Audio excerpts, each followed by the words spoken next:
बात बहुत अच्छे से समझ लीजिए।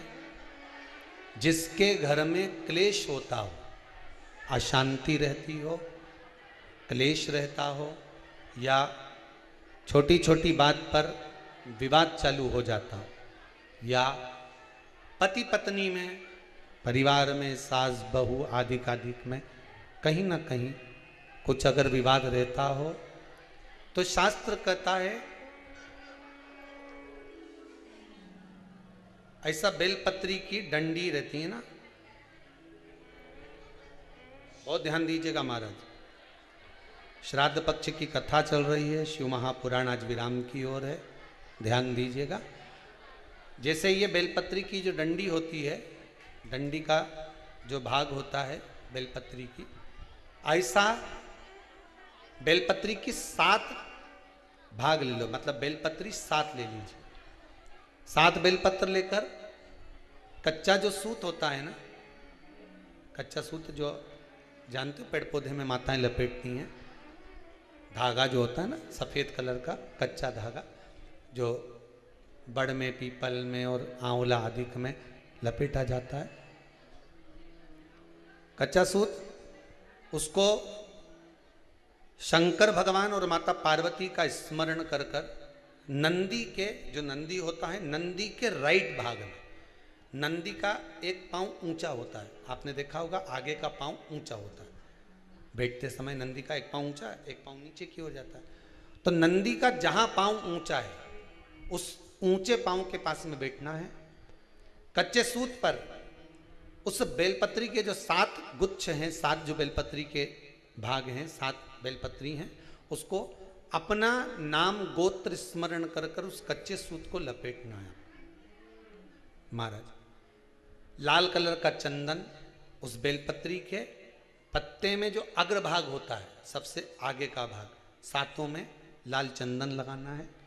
महाराज उस चंदन को लगाकर आप प्रदोष के दिन, प्रदोष काल में शंकर भगवान को समर्पित अगर करते हैं तो जिस घर का गोत्र बोला है उस घर में कभी क्लेश नहीं हो सकता, उस शांति का अनुभव कर, उसमें क्लेश नहीं हो सकता।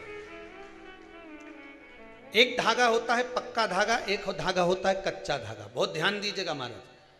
पक्के धागे से नहीं लपेटना सफेद, कच्चा जो धागा पीपल में, बड़ में या आंवला आदि में जो हम लोग लपेटते हैं पूजन करते समय, वो कच्चा धागा। और एक बात और आपको कहने,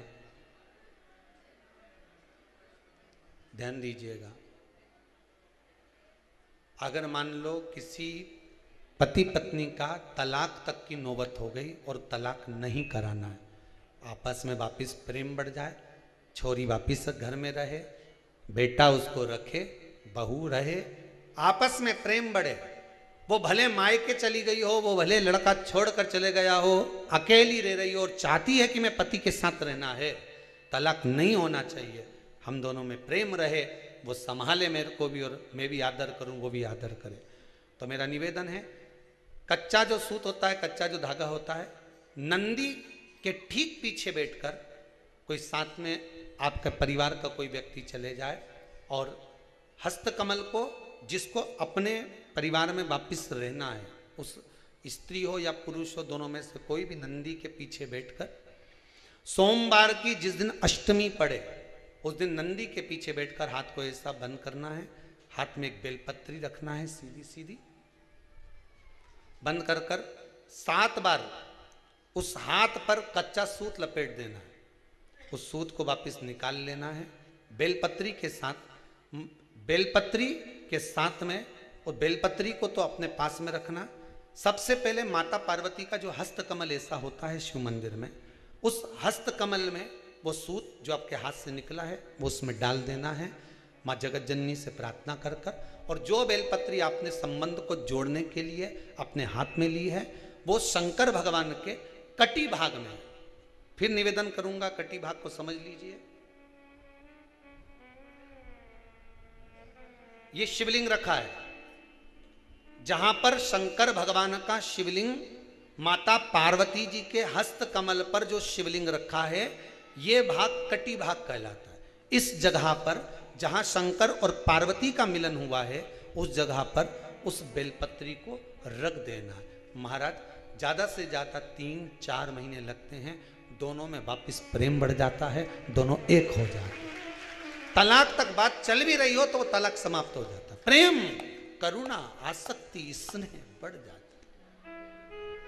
संबंध टूटने की कतार पर। एक बार माता पार्वती को समर्पित तो करो अपना संबंध कि मां अब तुझे नहीं भाना। माना मैंने अपशब्द कह दिया होगा, माना मेरी गलती होगी, थोड़ी गलती उनकी भी होगी, पर दोनों की गलती है मां, अब इस संबंध को तुझे निभाना। जब कच्चा सूत माता के हाथ में रखो तब माता को विनती करना, इस संबंध की डोरी अब तेरे को दे दी। दीन बंधु दीनानाथ मेरी डोरी तेरे, अब यह डोरी मैंने तुमको दे दी है, अब यह संबंध आपको निभाना है, अब ये संबंध मेरा। पतंग उड़े आकाश माने, डोर थारा हाथ मां, ओ भोले मेरी पतंग ऊंची राखना। शंभु मेरी पतंग ऊंची राख, नाव चले मझधार मां, पतवार थारा हाथ मां, ओ भोले मेरी नैया पार लगा। शंभु मारी नैया पार लगा। रथ उब्या मैदान माने, डोर थारा हाथ मां, रथ उब्या मैदान माने, डोर थारा हाथ मां, ओ भोले हमने रण संग्राम जितावजो। शंभु हमने रण संग्राम जितावजो, ओ भोले थारा चरण कमल मारा। हे भगवान, अब ये पतंग इधर उधर ना जाए, इसको साध ले, मेरी डोरी तू पकड़ ले, मेरी ये डोर तुम पकड़ कर। भगवान से प्रार्थना करो, निवेदन करो, संबंध टूट रहा है, इसको संभाल लो, घर में क्लेश मच रहा है, इसको संभाल लो, परिवार टूटे ना।